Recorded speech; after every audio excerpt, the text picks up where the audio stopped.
Hey everybody, Emma here, also known as 8vinyllow, bringing you all another video.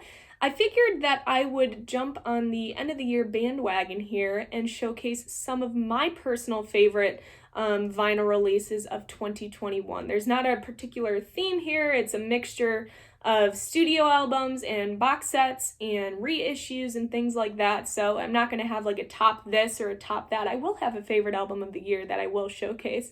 But these are just the albums that, as I was kind of thinking about my favorite releases of the year and the albums and boxes and etc., that I kind of lean towards and find myself listening to over and over again over the course of the year. These were those albums that I gravitated towards for this video. So I'm going to run through these again, personal favorite releases, vinyl releases of 2021, and I'm going to kick off here with one of my favorite new studio album releases of the year.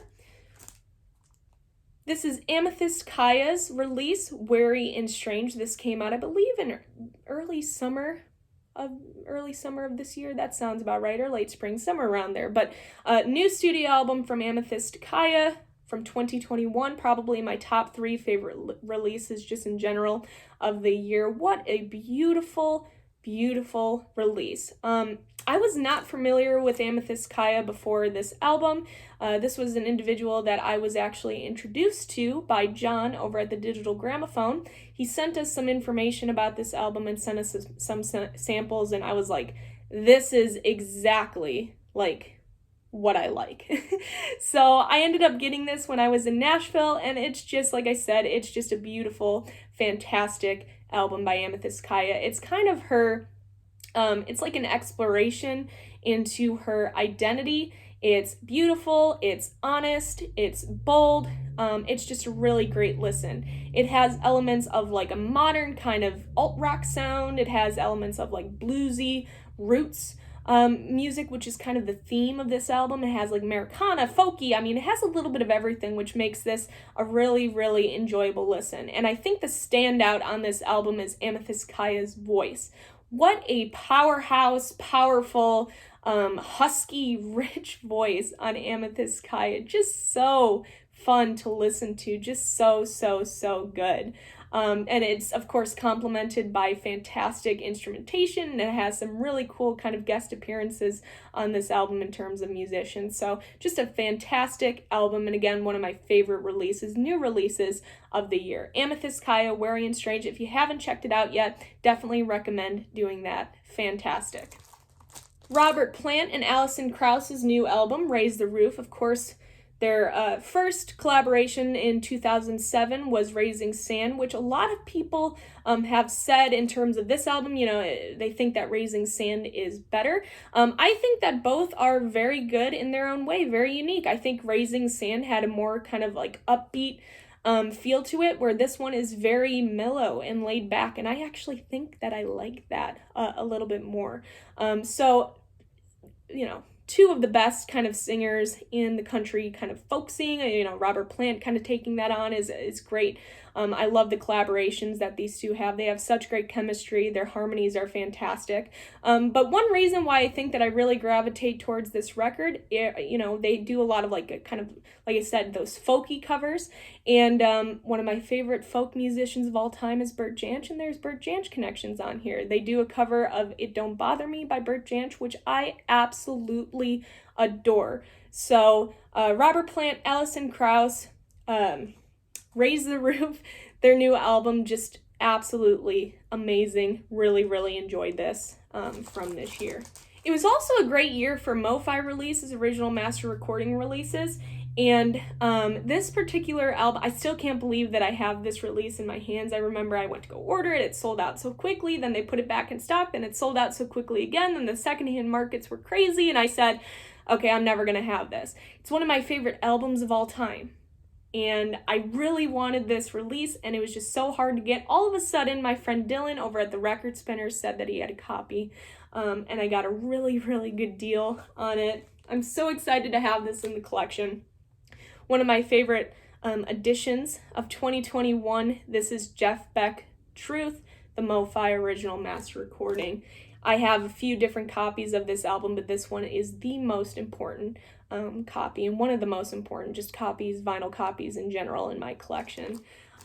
Very, very fun to have this. I still can't believe it. Still buzzing over that. One of my favorite vinyl reissues of the year is an album that I never thought that I would ever own on vinyl, and when this was announced and I got the pre-order link, I pre-ordered this bad boy right away.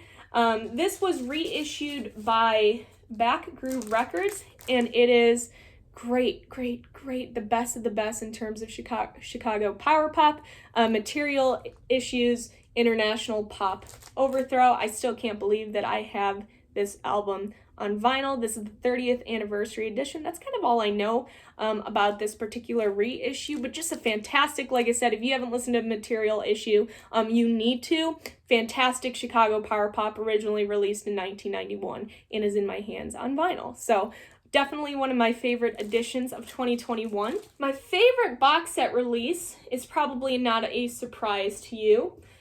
This is my favorite box set release of 2021 and one of my favorite just releases in general. This is the Beach Boys Feel Flows box set, the Sunflower and Surf Up Sessions 1969 to 1971. I did kind of, I think, a showcase on this particular box set. It's kind of, Surf's Up, Sunflower. This is like the Beach Boys at their creative peak, two of the greatest albums that the Beach Boys have ever put out. Some might say that Sunflower is their favorite album. Some might say that Surf's Up, but they're definitely up there in terms of some of the greatest material that the Beach Boys has put out. So just a really cool box set to have that really explores that creative peak in the Beach Boys discography, has cool outtakes, rarities, and things like that in here. Really enjoyed this box set. This next album is my favorite album of 2021. I'm sure this will come as no surprise to everybody watching this video. Favorite album of 2021, we're going with Cheap Trick's In Another World. This was an album that was originally slated to come out in 2020. Then you had the whole pandemic. Finally, it got, pushed back. Then it had a release date. Then it got pushed back a little more. Finally, it came out. When it came out, I was ecstatic. I absolutely loved it from the moment that I listened to it. I thought that it was amazing. I did a whole review video on it when it first came out, and it has, I feel like it's gotten even better as time has gone on, and I've really gotten the chance to sit down and listen to this over the last year. I seriously think this is, I've talked a lot of praise about their 2016 release, Bang Zoom Crazy Hello. I've said great things about their 2017 release, We're All Right. But out of this kind of like the new trio of releases from this band, I think that this one is the best release in terms of those three kind of newer albums. Just so unbelievably good, so undeniably Cheap Trick. This is just an album that I have genuinely, not just because I'm a huge Cheap Trick fan and that I've genuinely enjoyed. So I don't know what else to say. I just absolutely love this album, and this is my top favorite album of 2021. With that, everybody, those are my top vinyl releases of 2021. Let me know in the comments below if you share any top releases with me or what you think about my choices. I hope that all of you have a very happy and healthy new year going into 2022, and I will see you all in my next video. Bye, guys.